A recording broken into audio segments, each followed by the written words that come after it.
Hey, hey. Welcome. Sorry, I was just taking my time trying to post it to our Facebook pages and stuff. Welcome, everyone. Hi. How's it going?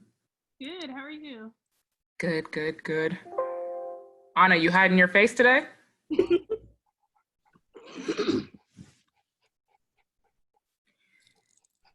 Dun, dun, dun.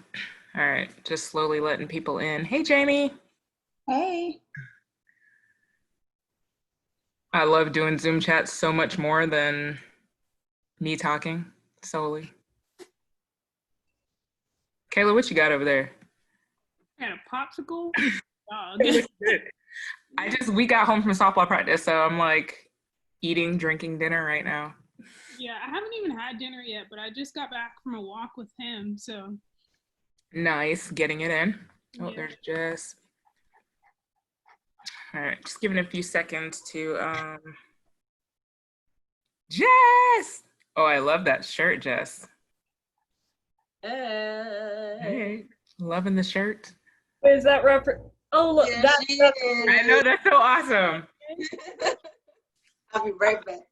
I thought about busting out my mug with all of my black Oh, yeah. Yeah, but I was like, I need dinner, so it's gonna have to be a smoothie tonight. It's going to have to be a smoothie. I got a Chick-fil-A milkshake, which is my weakness Peach? today. I just Did you had get peach? There's a peach. Oh my gosh, you haven't had that yet? No, I always get the chocolate Oreo.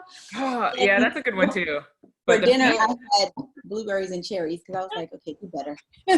the peach is the bomb. Like, I wait specifically for summer to come so that I could. That might be a Georgia thing. Maybe having different. I gotta check if they. I've Yeah. never seen it up Oh, here. the Crown? Not talking about the Crown peach? No, the peach milkshake from Chick-fil-A. Oh, Crown peach is really good too. Yes, it is. Crown peach with some lemonade? Yes. Good.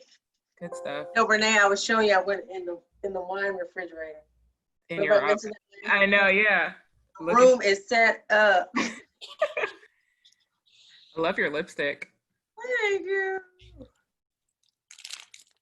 Yeah, I decided to chill today. Well, first I'm a softball practice, so there's only so much like glam I could do walking in there because I usually just have no makeup on, no nothing. So I'm like, Yeah, hey, y'all getting eyeliner and all kinds of stuff. I went to lunch with someone today. It was my first time in a restaurant. It was kind of weird. I hadn't been in a restaurant in a long time. Yeah. But and look, we made the lunch date, and then we got there and we said, "Are you comfortable?" I was like, "If you are, you want to do something else?" But we did it. They gave us plastic utensils, you know. I was gonna ask what that experience was like. Like, yeah, they had taken like a lot of the tables out. The server had on a mask, you know, like maybe there might have been 10 tables in the place, and you could see where they stacked all the other tables in the other room. It was interesting, but you know, our cases are going through the roof. Like have you seen Georgia? I have. Our governor who decided to take the lead and just open the world back up.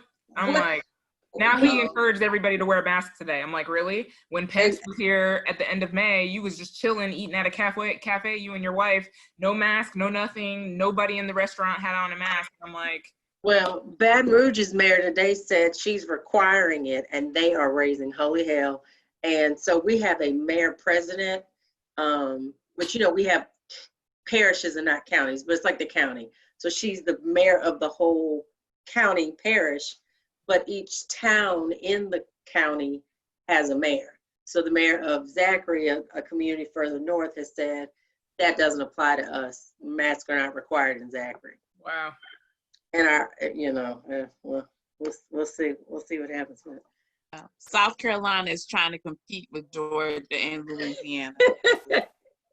Have y'all I don't even listen to our governor anymore because my goodness. And we have a great governor. We have a great governor. It's that people are not like our cases were down in the 400s a day, you know, and then all of a sudden went up to 1,000. Today there were 2,000. I'm like, from 1,000 yesterday to 2,000 a day. Come on, y'all. And the 4th of July is this weekend.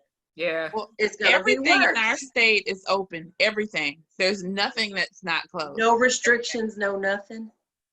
Now I think today he said, what did he say? I don't remember. I think like different counties are requiring face masks. But yeah. I'm at home in the grocery store to pick up stuff and walking in the park. I do Walmart pickup. Yep, that's my thing. I do Walmart pickup. Look, I was laughing because the mayor of New Orleans, LaToya Cantrell, everybody calls her TD. They said, they're not playing with TD. TD is serious about this stuff, you know, like, y'all better not go into these places. And she has always been more restrictive, but New Orleans is doing well because of it. They've got some of the lowest cases in the state where all these other parishes are through the roof. Oh, that's great. Oh, somebody else is trying to get in. Look at me not paying attention.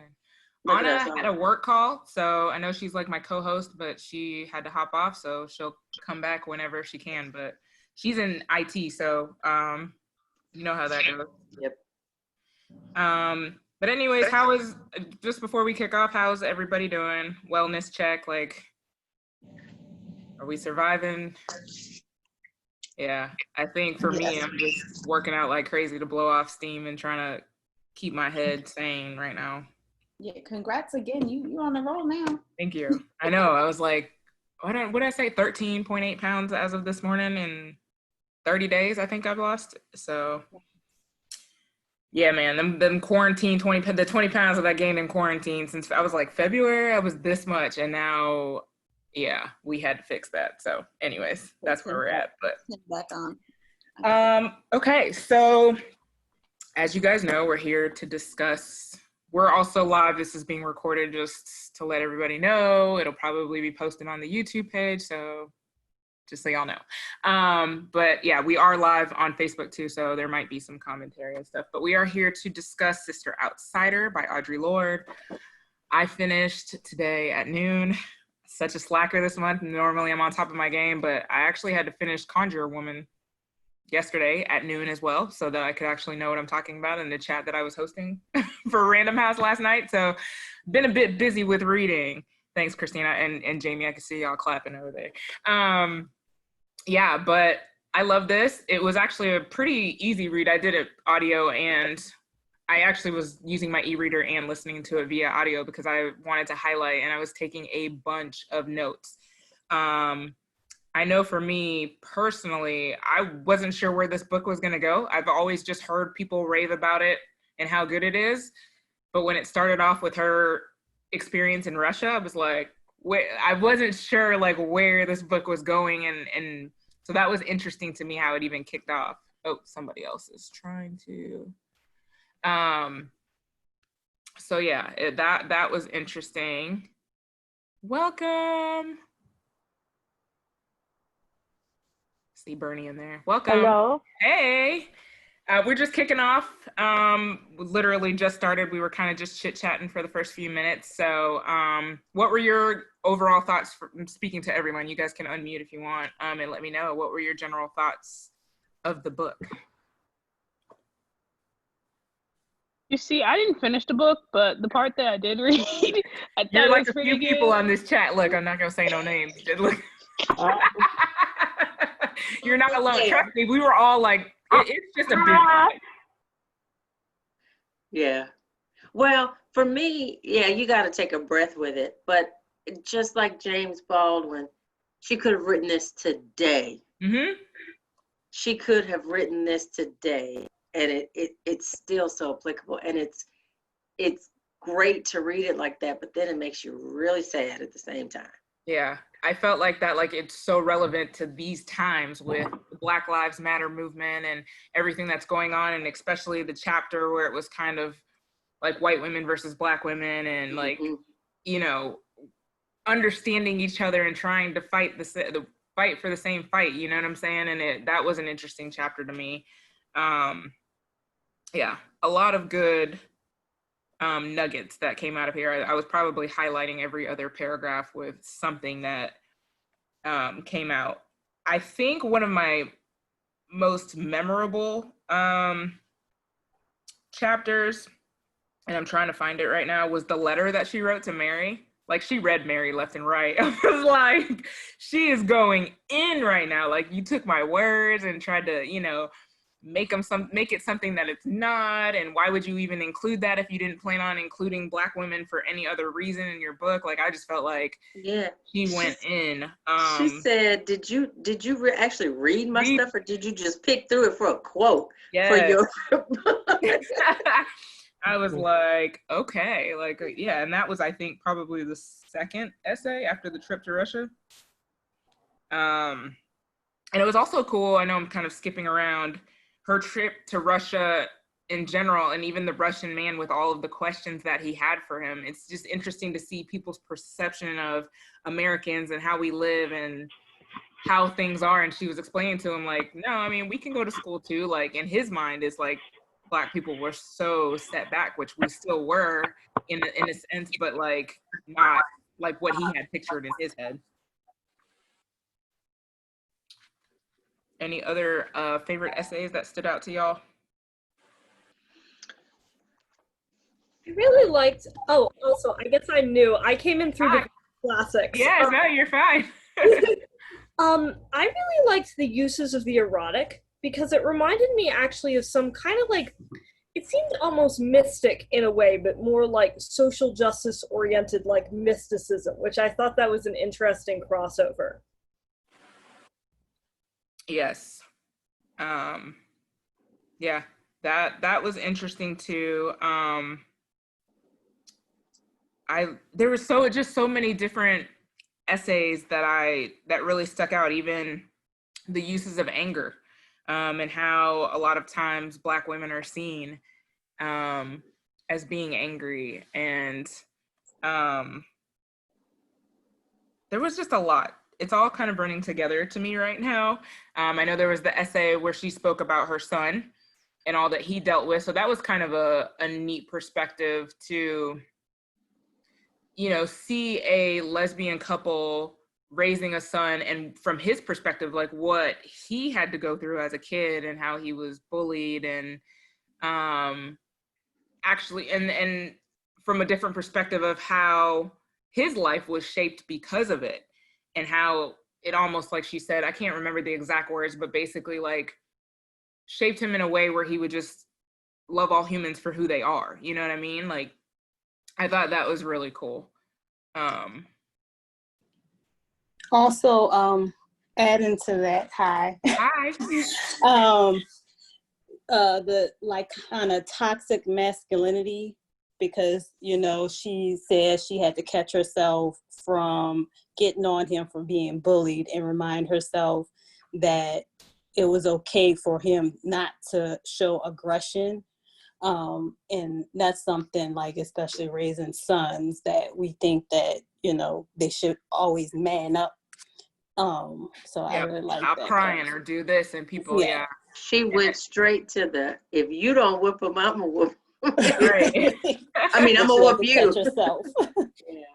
Yeah. And I loved how she thought, like, took a second to think about it. And it is like, that's how a lot of men and boys were raised, is suck it up. Why are you crying? Like, boys don't cry kind of thing. And I try to take that, and let my son know it's okay to show emotions and, express yourself in a way, because, that ends up becoming very damaging for men when they are older and they don't know how to express those thoughts and emotions and feelings. And it's like, then it turns into rage, and it's just like they explode because they don't really have that outlet or feel comfortable showing that side of them, being vulnerable.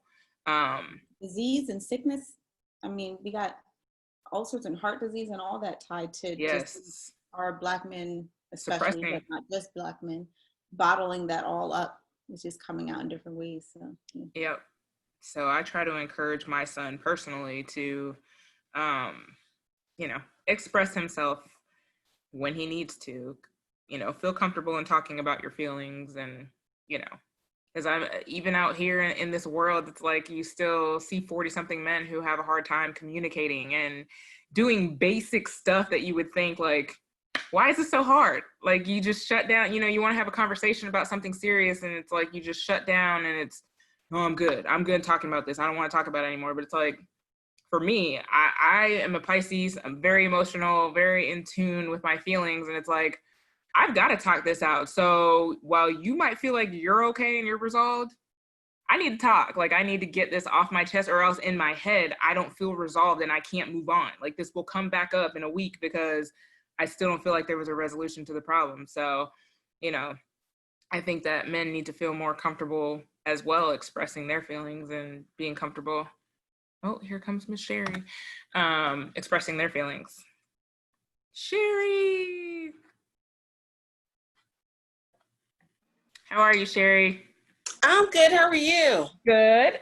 We're just, randomly discussing parts of the book. So I know you had some thoughts. Oh, look at you. You got your drink and everything. I sure do. I need one. Cheers.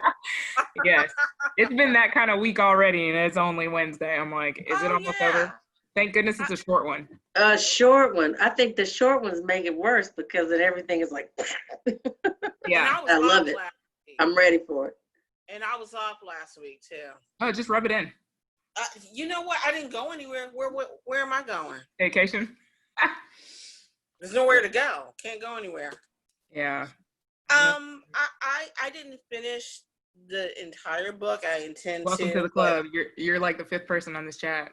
But I'm on the part of Eye to Eye. That's where I left off at. But this book was so relatable. It was. And I'm like, yes. And I went through this last week at a all staff meeting where I had to call out the CEO and the CCO. I had to call them out. They just, the two of them just ganged up on a Black woman. I couldn't stand that. Oh no, we're not having that. But she said that. She said, use your anger. That's right. And I wasn't even angry. I said, yeah, I'm disturbed by what you just did. And why should we trust you? Pretty much. Audre Lorde was an interesting person. And the whole idea of intersection before Kimberly Crenshaw creates the term intersection. Because I think this book was written in the 80s, right? I believe so. Yeah. It was published in the 80s, but some of the 70s, different essays came from the 70s. Yeah. Mm-hmm. Right, in the 70s and 80s. And yeah, she talks a lot. I mean, she talks a lot about not only just race, but how Black men treat Black women. Yes. I felt like that was interesting. Yeah, and how they don't see that we're in the same fight as they are. Yep. We go to work and we already have to deal with white people, and then we got to come home and still deal with you. And I've had the conversation that it's the same fight, but it's still different because there's a boys' club that we don't get access to. And so, we've had those debates before. The Black man is the most maligned person. I'm like, oh man. I mean, but you have, shamefully, if you have the right credentials, you get access to that boys' club. But we don't, even with the credentials, we don't get that access. Mm-hmm. It's still, Yeah, it's like they think they're at the bottom, but I'm like, we're below you. So we're below you. You know what I'm saying? Like, you're complaining, but I'm like, we're behind you still. Did any of you read Eloquent Rage by Brittany Cooper? Yes. This reminded me a lot of that because she's influenced heavily by Audre Lorde, and I think she mentioned Kimberly's intersectionality as well. I was like, okay, that's how it all ties together. That's such a great book. When did we read that? It wasn't last year. It was 2018. We read it as a book club, I think. That was the second time I read it. But that book, man, and I got so much more from it the second time I read it. It's probably one I'll revisit again just because everything she said, I'm like you're literally speaking everything I've ever felt and thought in life and in my emotions. He's from Louisiana. Oh. North Louisiana. She's from Louisiana. I did not know that, actually. She said it in the book. She said she was from Monroe. It's funny because one of my high school best friends is from Monroe. Really? Yeah. I don't remember. I did not know that.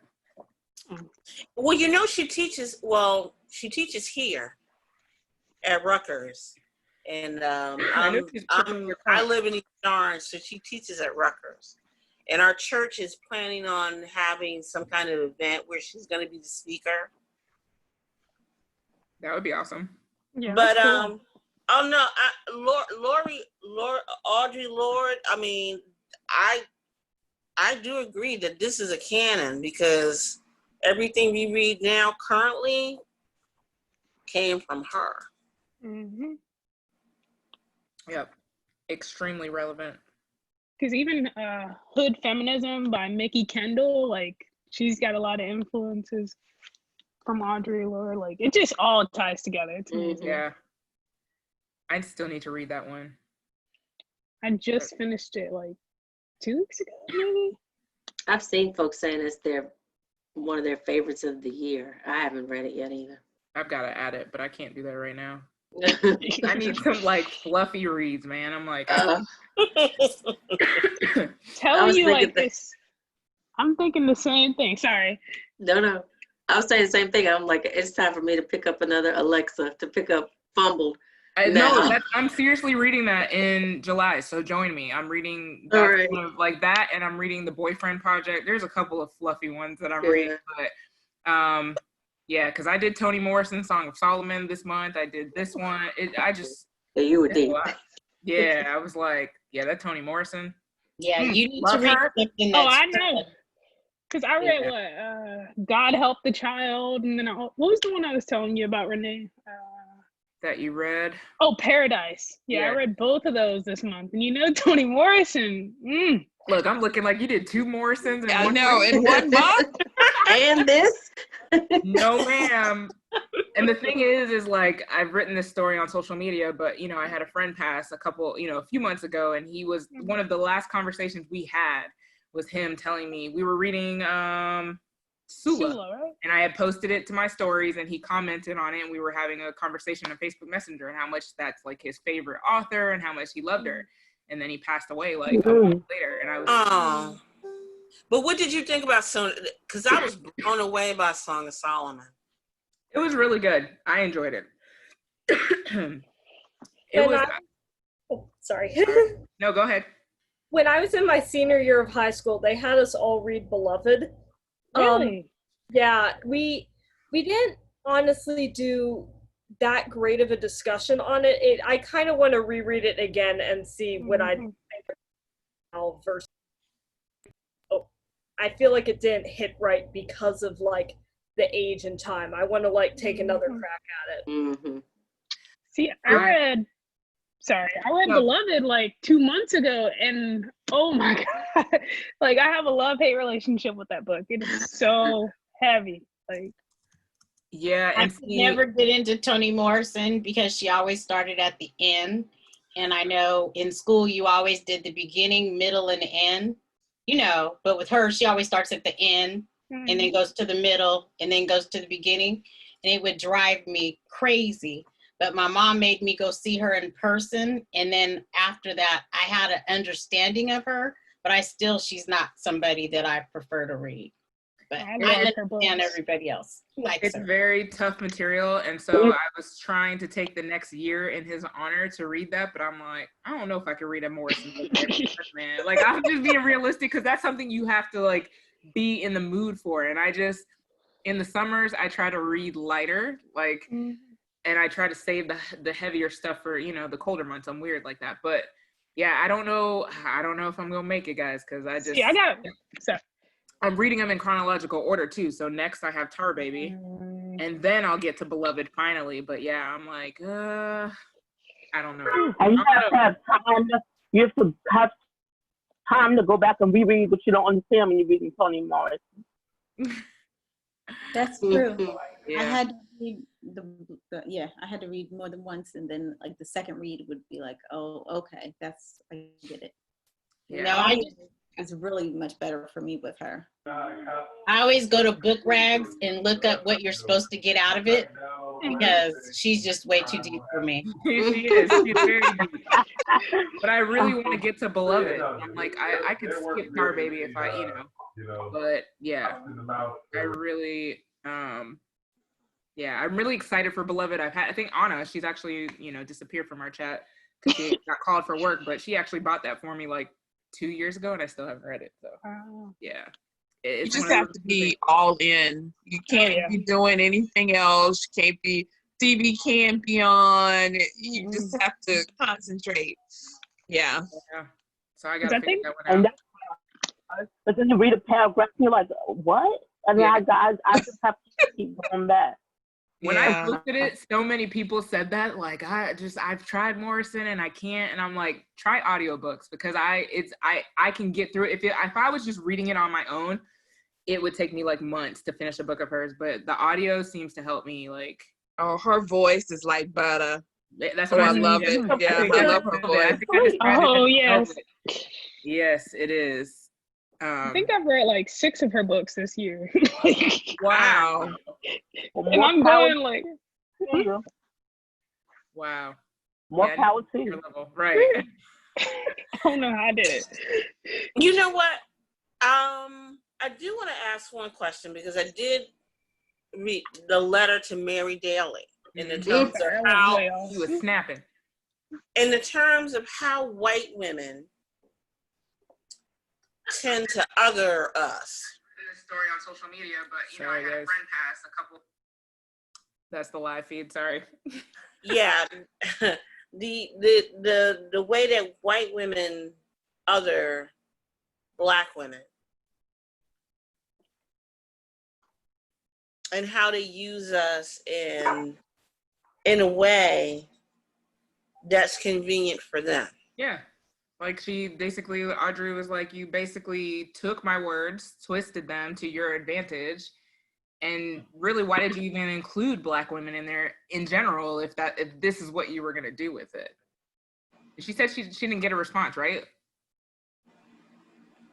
Yeah, I don't think she did. I don't think she ever got a response. The lady sent her book so that she could read what she put in there. She read it and then basically went off on her, and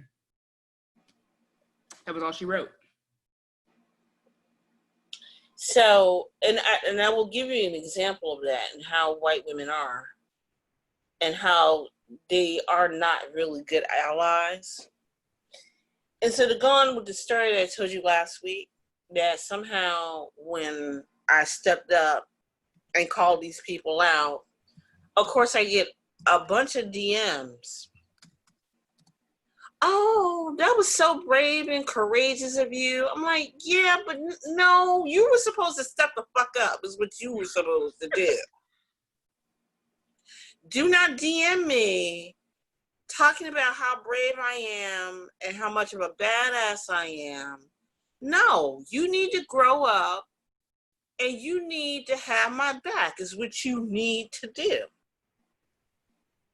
See, that's one thing that bothers me when the white lady comes back to you and like whispers in your ear, pats your shoulder, and she's like, "Oh, I saw that what that person said, and I'm really sorry that they said that."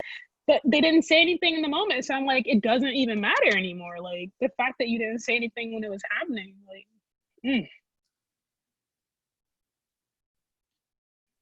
Yeah, it's a tough subject.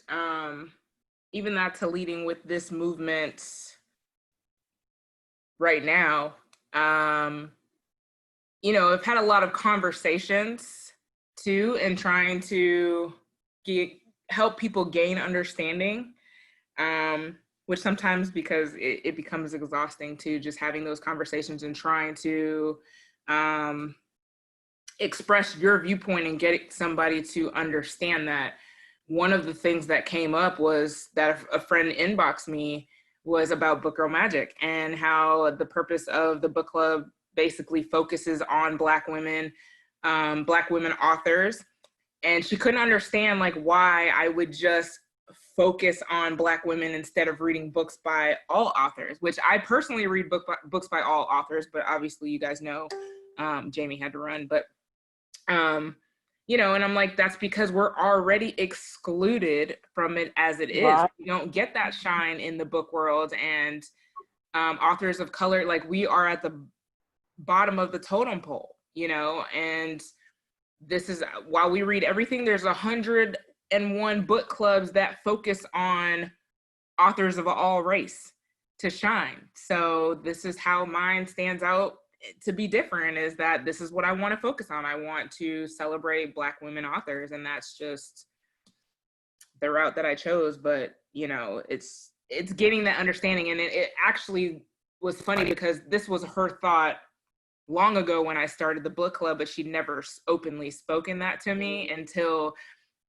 this whole Black Lives Matter and people being woke and like everything that's happening now. And it's kind of like they're having their aha moment, and she's like, I get it now. Like, I get why you're doing what you're doing, and it makes so much more sense. But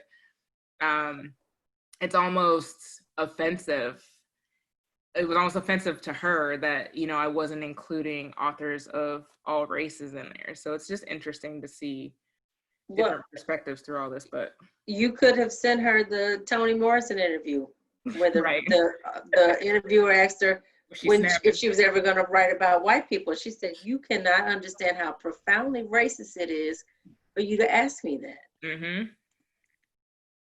But I think the other flip side of that is that it gives other people a chance to read other nationalities' books and then feel comfortable with coming to the book club and hearing another perspective.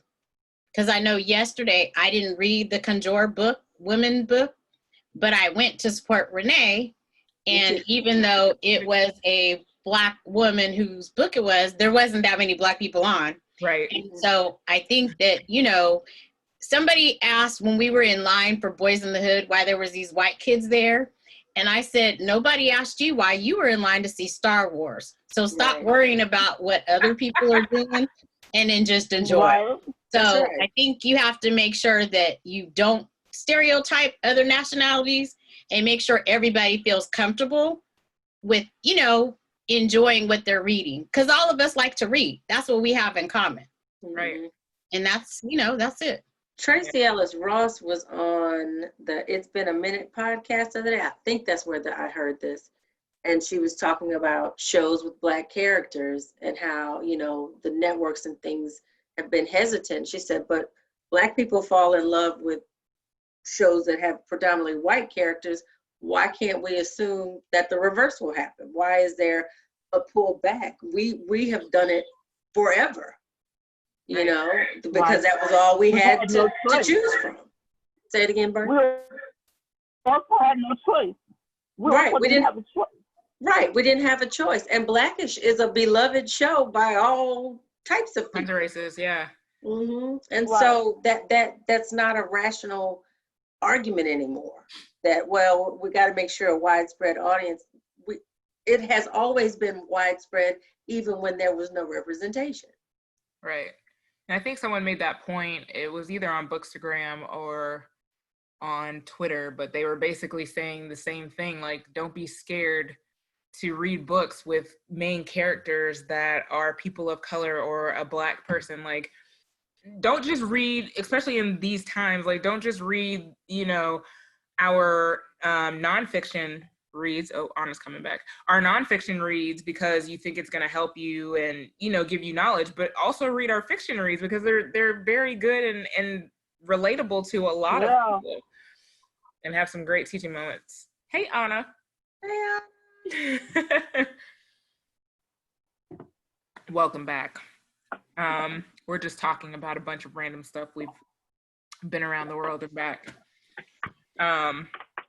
But we're just talking about books, movies, all different kinds of things where, people of color are being excluded, I guess, or even just asked. I guess my cousin gave a great example of, going to the movies and what was it, Boys in the Hood, did you say? And someone asking like why there was white kids in line, and she made the great point, like, nobody's asking you when you went to the Star Wars movie why you're in line for it, you know what I'm saying? Okay, Anna says she's here but her video's not working, but we can hear you, so no problem. Yeah, but I'm glad this is my first Audre Lorde read, so I'm glad to kind of knock that off of my belt. Doesn't she have another one that's popular? I need to look. This is the I think it's Zambi. Yeah, my name. Another one. My New Name, or does she have a book? Like, she talked about poetry and writing it a lot, but I've never seen any. I don't think that outside of this book, I don't think I've ever seen any of her work. Like, I honestly have always heard of Sister Outsider, but I didn't actually know that she was a poet until I read this. And you know what? Another author that is not familiar to everyone, that's Gail Jones. Mm-hmm. And Toni Morrison edited her first book, Dora, which I read last week. I mean, I didn't read last week. I read it last year. It's not a long book. But I mean, that book, dude, it just hits up. It just hits a wall up. And it talks about generational trauma and slavery, not so much in the United States, but in Brazil. And she just happens to be here. She's a blues singer. But to read the streams of consciousness in that book, and it's almost like listening to music when you read it. But Toni Morrison was not only a great writer, but she edited and managed to get a lot of Black authors out there that we wouldn't know about if she did not put them out there. Like Tanya K, The Salt Eaters is another book. So, I mean, Toni Morrison has a great influence, whether a lot of people knew it or not. But Audre Lorde, I mean, I'm glad that I read her book. I mean, I don't like this cover, though. Oh, wow. Anna just said that Lorde has 2 books coming out this year, The Cancer Journals and Selected Works of Audre Lorde. Both will be out this year. That's awesome.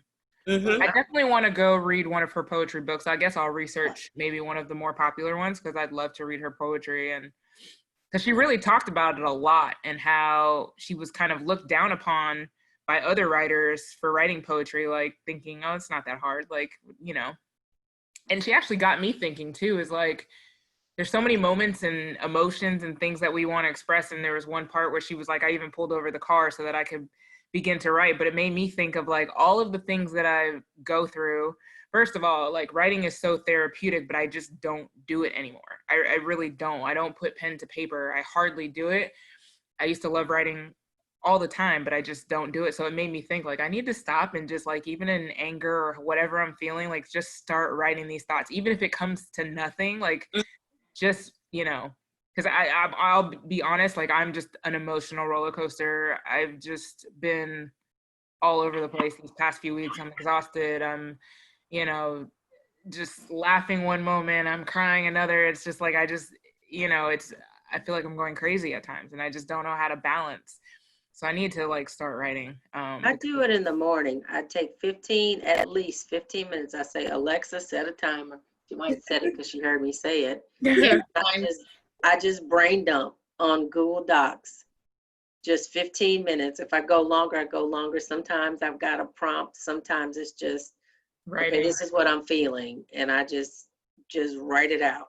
I think that's a good idea. I think I want to start doing that, as well as adding meditation back into my rotation, because I feel like I get so wrapped up in my busy schedule and doing what I do, and it's like I wake up at 5:15, work out at 5:30, then go for a walk at 6:15, and then it's like starting my day, and it's I just don't make time for it. And so I normally do the meditation after I write, or it just depends. Sometimes it's before, sometimes it's after. And doing it before can kind of help you too when you write, to just get into that. Zeus, my dog is in there losing his mind. It gets you into that, what you thought, what the meditation was about, then how do you're processing of that, you're unpacking of that. I've really started making it a habit during COVID, because it was just like I was wearing my mouth guard during the day, that I was clenching my teeth, so I was just stressed. Yeah, I need to do that because I fear I'm probably going to be stuck in this house until the end of the year. We've had to make a decision as to whether we want to send our kids back to school or if we want to do digital learning days. And so I've been going back and forth with that decision, which for their health reasons, I want to keep them home. Mm-hmm. But the way that they sent out the email, it was kind of like, hey, you can go in person and you can have a teacher and you can do this. And these are the precautions that we're going to take. They'll eat lunch in their classroom. They just kept going on.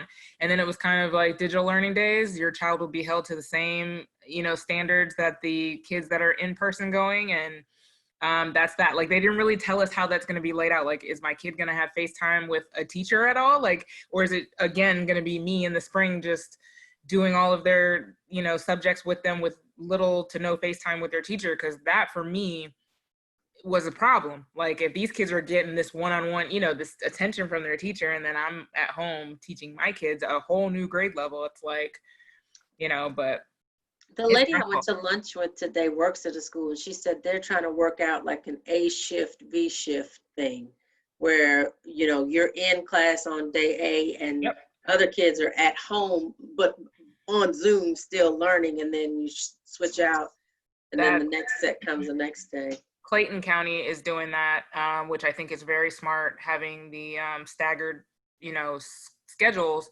But Gwinnett County, they're like, we just can't accommodate that and be successful. So I'm like, so instead of telling us what you want to do, like you're basically making us a decision, like keep my kid at home and I'll be responsible for their grades and teaching them, which they could fail, or send them to school with COVID being out there and then they have the possibility of getting sick. So it's like, either way, it's like a hard decision. You feel like you just can't win.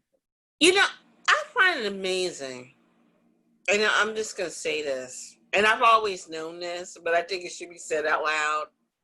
The level of incompetency that you just see, and it's rampant. It's not just a few. I'm like, a lot of you people are really incompetent. A lot of you. And I wonder how you managed to get out of bed this morning to really find your way to where you were going. I don't understand. We can't figure this out. My job was like, you know, would you feel comfortable coming to work with a mask? No, I can stay at home. Why am I wearing a mask in the office? I might as well stay at home and not wear one. You gotta be kidding me. See, what my college did is they said they wanted to do fully online, hybrid, or fully in person.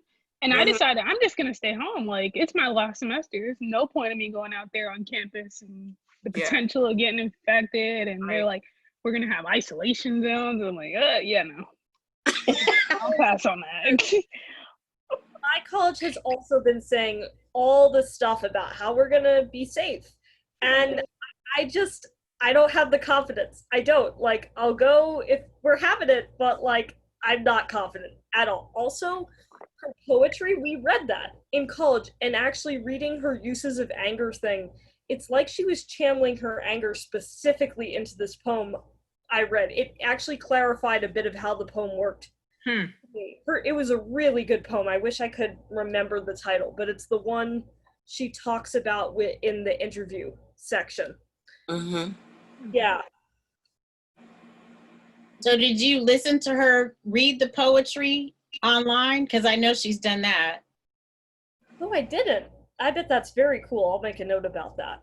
Because I know growing up, we used to listen to Nikki Giovanni in the 70s, and she had a gospel. My mom would play that all the time. So I know all of her poems by heart. But, you know, because she had one of the Brooklyn, I think it was Brooklyn Tabernacle playing in the back. But I don't think Audre ever did that. But one of the things that people don't realize is that the reason she is so strong is because of where her parents come from. And because they're not from America. So they have a different concept of what being forceful and how to communicate with other people is without having that backlash. So I think that comes out. But she, in her relationships, the one thing that I always found interesting was that she picked some Black women, and you could tell all the different relationships she had. But I didn't know until I read her bio that her husband was gay. So I thought that was interesting. And no, she kind of touched on that in here. She said he just wanted to keep up appearances, and she was like, neither one of us want to be in this. And I assume that, because I don't think she said it straight out. Yeah, but it was the same thing with Lorraine Hansberry, though. So it makes you realize that they didn't pick Black men in the 60s and the 70s when they were trying to be who they were. They picked other gay white men so that nobody would know. I guess that was their beard, is what they called it in the 80s. I don't know if they're still using that term. Yeah, they do. Huh? They still use beard.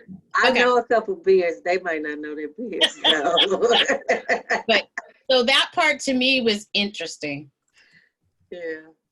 Well, she mentioned something about the poetry too, and said that was a dividing line because, someone was commenting that writers who write novels or who write prose are, it's almost a privilege thing, because if that's your full-time job, you don't have the income. And they were saying that you can just write poetry anywhere. It's not as structured. So you're almost less of a writer if you're writing poetry.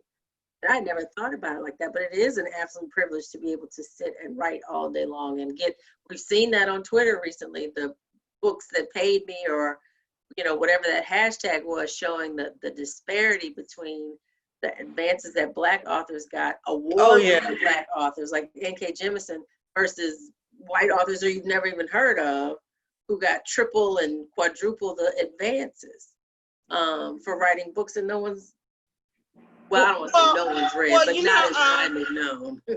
Yeah, because American Dirt is an example. She got a 6-figure, was it 7 figures? It might have been. She got a 7-figure advance, and I'm like, wow. And you used another culture's story that you weren't even familiar. You just wrote it from your perspective, and you got 7 figures, and she got a movie deal. I wonder if that's still gonna. I wonder if that movie deal is still gonna go through, especially with everything that's going on now, and all the backlash that it's received. Yeah, and especially now that companies are pro Black Lives Matter, I'm wondering if that's even gonna continue. The Vanishing Half got a deal. I know. And it's on HBO too. I'm like, yes, it's one of my channels. I think what we'll have to do is like maybe in the group or something like that, like start a chat each night and watch it together so that we can kind of like, or something like we'll do some type of chat where we can talk about it as we're watching it. We'll have like a watch party of some sort, and then everybody can kind of just like, if it's a group me, whatever, we'll create something that everybody can join and we can talk about it. Cause I think that would be fun to watch it together as a group. I'm super excited to read that. I mean, everybody and their mamas has it as a book club pick. I was like, F it. We were going to do something totally different. And I was like, it's going to be a book club pick now. But you know what? I'm glad that it made the bestsellers list. It was #1 last week. It's not #1 this week. But I'm glad, because of what's going on. What are you talking about? The Vanishing Half. The Vanishing Half. Oh, by Britt Bennett. Yeah. Can you see it? Yeah.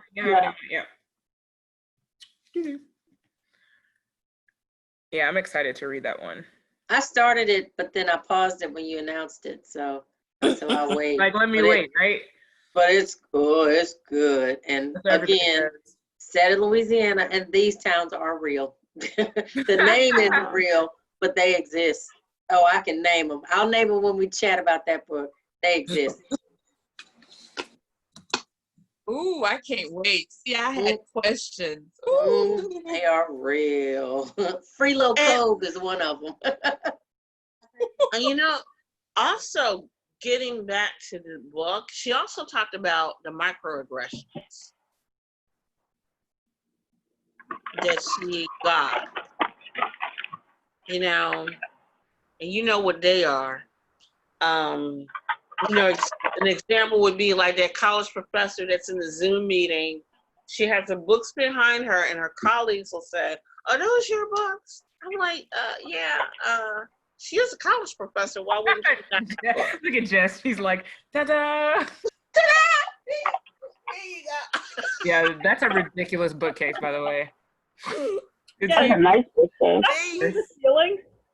That bookcase is gold. Like, yeah, awesome. And you have a little thing to go up and the ladder. The ladder? We bought this house because of this room. I saw it on Redfin, and the first picture was like the front door. Second picture was like the third foyer. Third picture was this room. I was like, that's my house. Yeah. I'd be swinging from that ladder like Belle from Beauty and the Beast, and she's like, oh. Right. Well, the previous owner told me when it came in, like we just did a walkthrough with her the day before they moved, just little things she wanted to show me. And she was like, make sure you pull the ladder out when you get off of it So, because she said, I have fallen. And then she said, make sure the ceiling fan is off because it is hitting me in the head. But this was the dining room that they turned into a library. And they said that people toured the house and didn't like it because it didn't have a dining room. I was like, forget a dining room. Right. I don't need a dining room. Like, do I have a kitchen table? I'm good. Right. I can eat in my bed. Let me have a library, though. Right. Yeah, let me have a library. Yeah, make a whole reading nook out of it. Yes. Are those floor to ceiling? Yes. It's a whole wall. Three bookcases. That's it is a wall.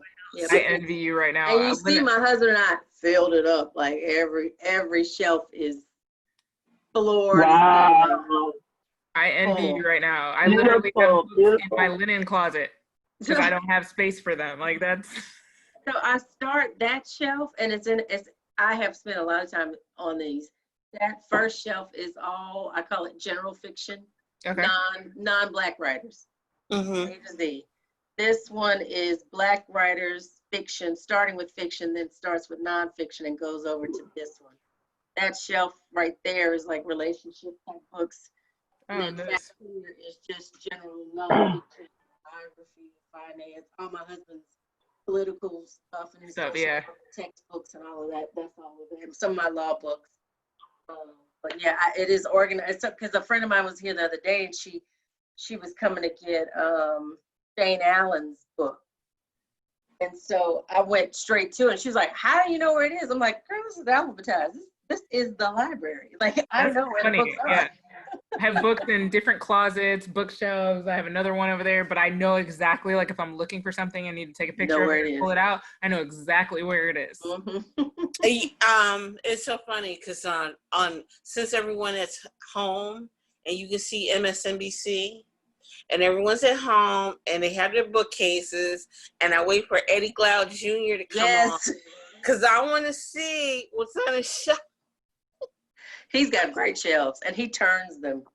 Yes, he does. So certain books he does turn. He has a new book that came out this week about James Baldwin that I want to read.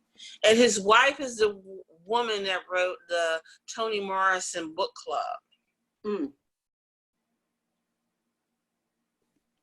Wow. Fascinating. Well, I want to share my favorite line in the book, and I wrote next to it, "Sat up in my seat," because it literally, I went woo when I read it. It's on page 74 of the green one. She says, "Men who are afraid to feel must keep women around to do their feeling for them while dismissing us with the same supposedly inferior capacity to feel deeply. But in this way also, men deny themselves their own essential humanity, becoming trapped in dependency and fear." And I was like, you just described so many men that I know. Mm-hmm. We're emotional, but that's the problem. You won't be emotional. And because of that, you are stuck in this fearful place, and it makes you defensive. Mm-hmm. Where everything is an attack. Everything is, I'm being put upon and at work, I have this at work. I mean, I was just like, I literally sat up and went, whoa. And I had to underline it. I sent it to some of my girlfriends at work. I was like, y'all. And they were like, oh my God, that's it. That's it. You won't allow yourself to be emotional. Yeah.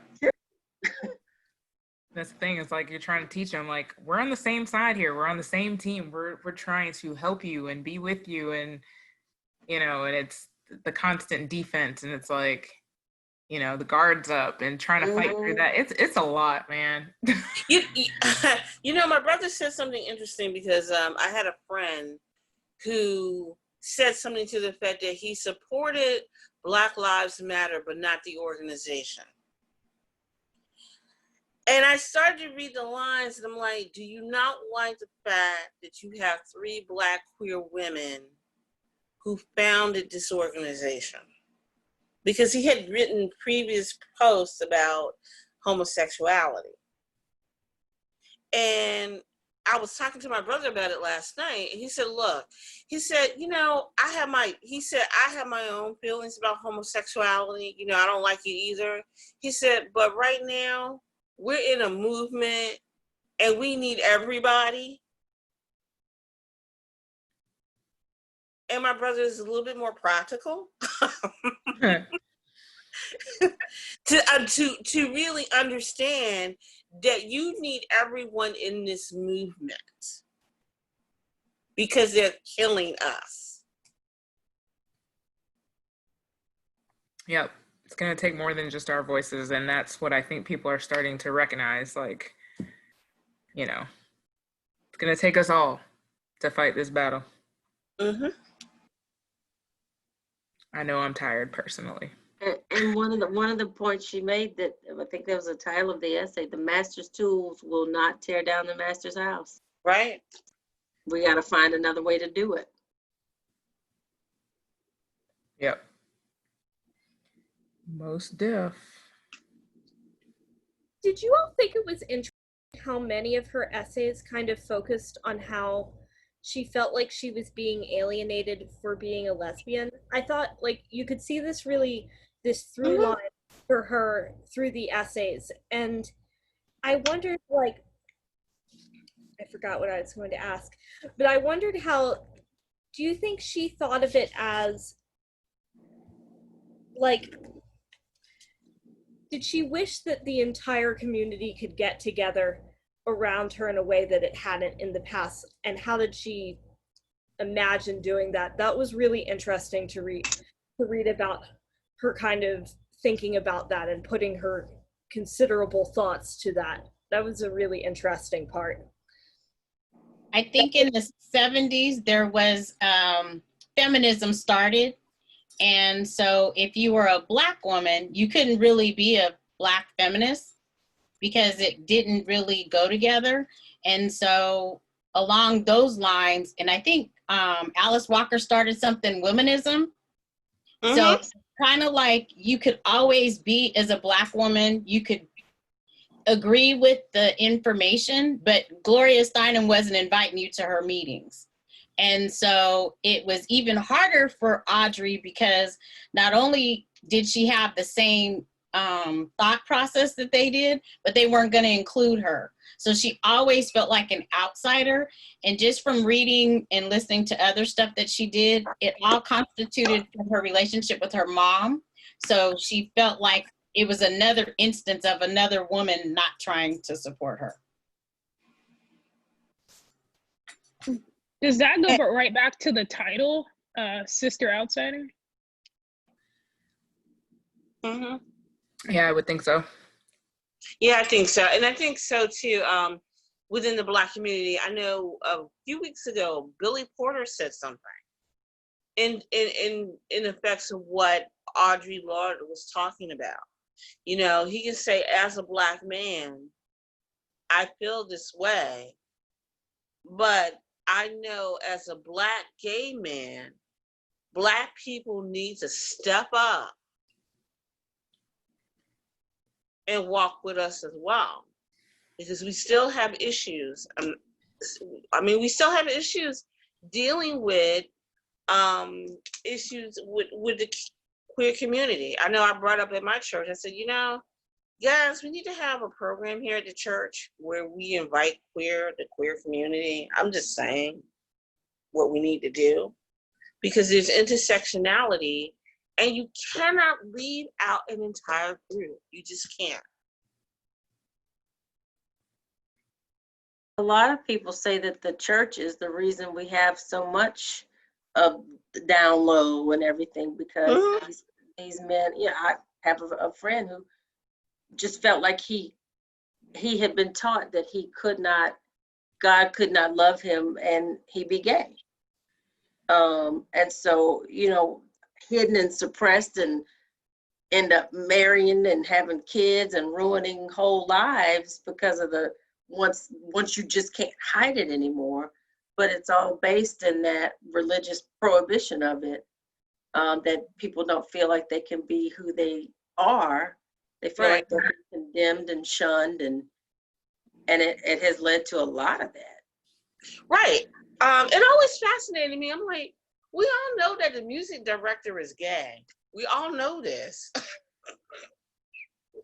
And yet no one wants to deal with it. It's like me being this Black person, and I can totally understand it, where I'm at an event or whatever, and if I'm not the only Black person, I'm one of the few Black people at this event. And you know, we just need to do better. We just do. Yep, inclusion. One thing I wanted to comment, because there's people commenting and watching us on Facebook right now. One of the recommended books for Audre Lorde's poetry was Black Unicorn. So yeah, I think that'll be the one that I pick up, because I'd like to dive into her poetry a little more. So, any other thoughts? Can't believe it's 9:00 already. Not that we have to stop, but you know, kind of be respectful of y'all's time and y'all's evenings. Crickets, huh? Yeah. Go ahead, Dara. Sorry.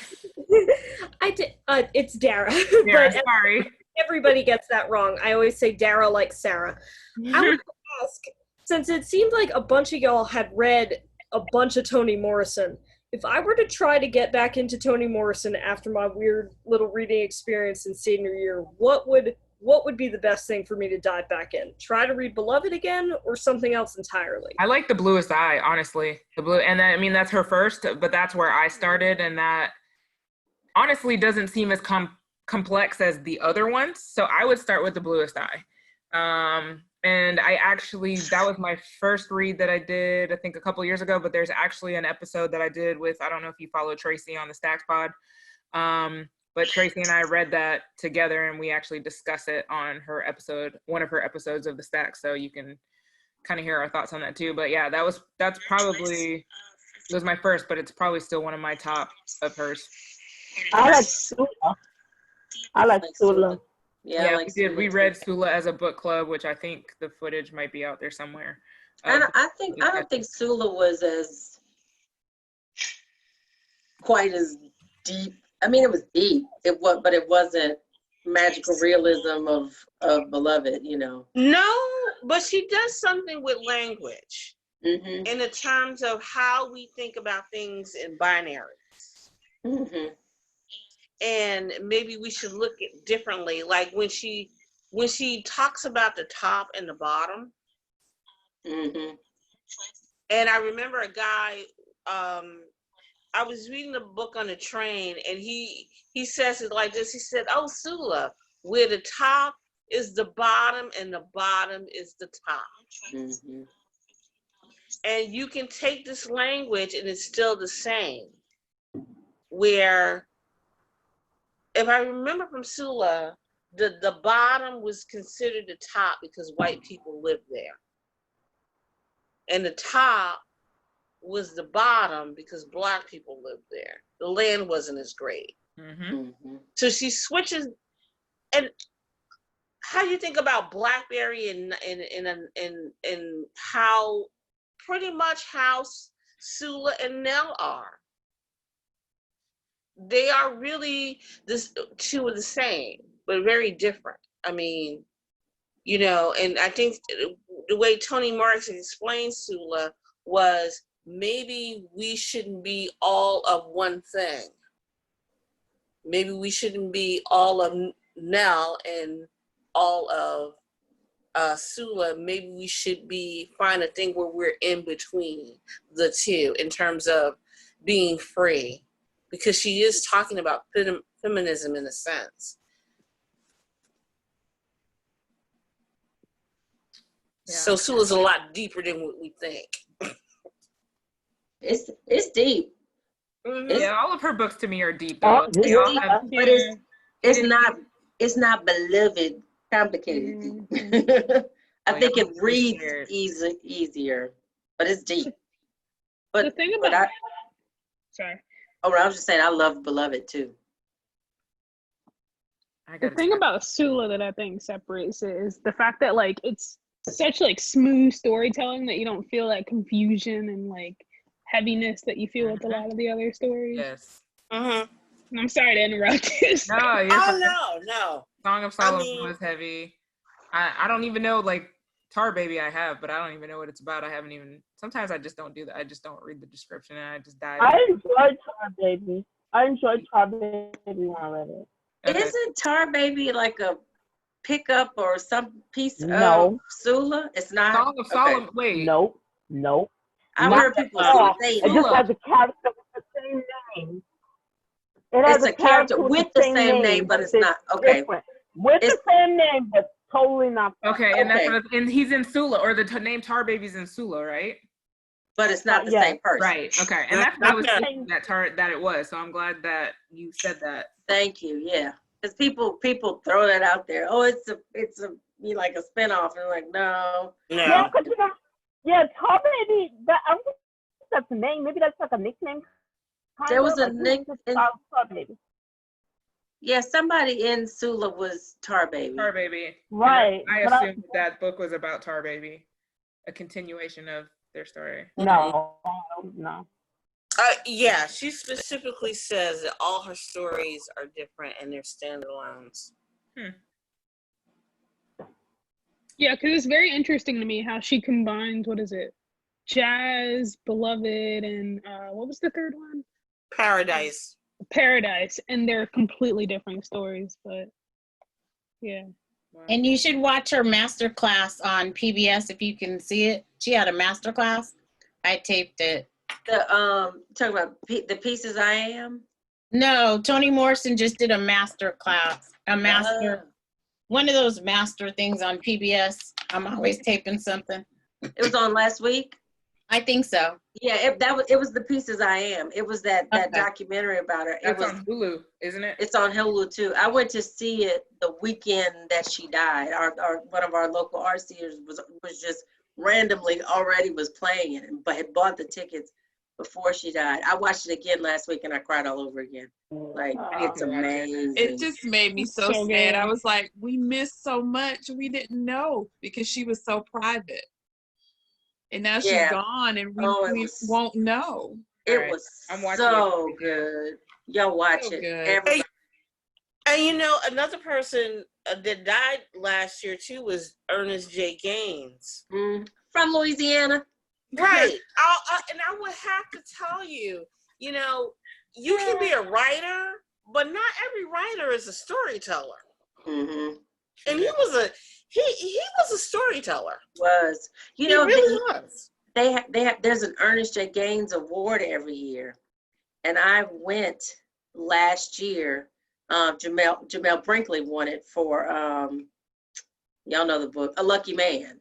And I went, and Mr. Gaines was on the stage, and Jamel, and it was amazing. And he died later the same year, but I was so glad that I went to it. One of our local area foundations does that award every year. But yes, absolutely a storyteller. And I was going to say, since Dara put in there, everybody's from Louisiana, my favorite author is J. California Cooper. She's from California. I love her. Look, Louisiana has to celebrate something because we're at the bottom of every list. Mississippi is passing us up now. We are at the bottom of all the lists, or at the top. If it's a bad list, we're at the top. If it's a good list, we're at the bottom. That's hilarious. All right. Well, everybody's done talking. We can wrap up. As most of you already know, The Vanishing Half is out. I have that book. Just knocked myself in the face. July book of the month. Yeah, I definitely was like, damn.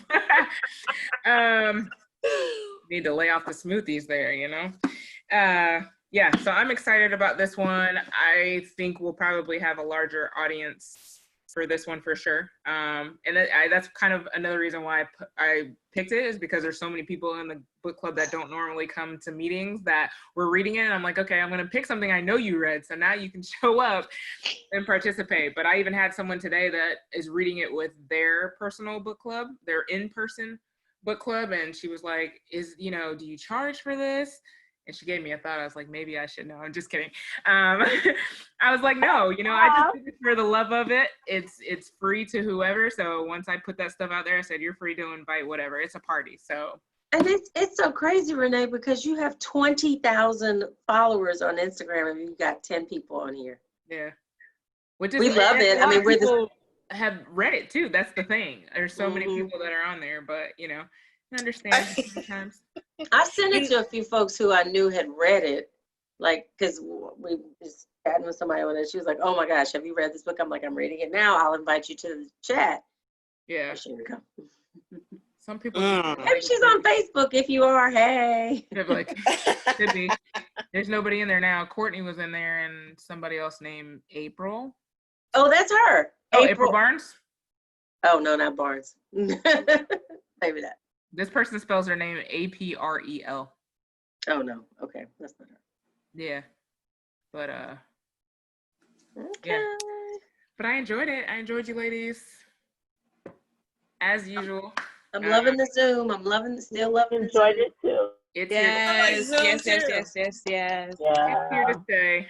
It's a good investment for us, and yeah, I definitely, we can probably start doing some other things, maybe just meetups and maybe not talk about books, or if we watch The Vanishing Half when it comes out, maybe we can do like a live Zoom and, comment, talk, whatever. We'll figure something out, but yeah, I'm definitely enjoying these talks because I don't have to talk by myself. You know how hard that is to talk about a book by yourself? Yeah. And keep up with that chat. That's a lot. Yeah, that was a lot. Like I used to like have pages of notes just because I would have to fill that space and make sure like I understood the book and know what I'm talking about. So yeah, that was some pressure, but this is nice to like get everybody's feedback, see everybody's faces, and just kind of talk about whatever, So yeah, good bonding time. Yes. So thanks everyone for joining. Have a great night. And good night, everyone. All right, bye. Bye. Be safe. Wear your mask. Yes, wear your mask. I'm wearing my mask. I'm going to get my dinner now. Yeah. Take care. Bye, guys. Take care.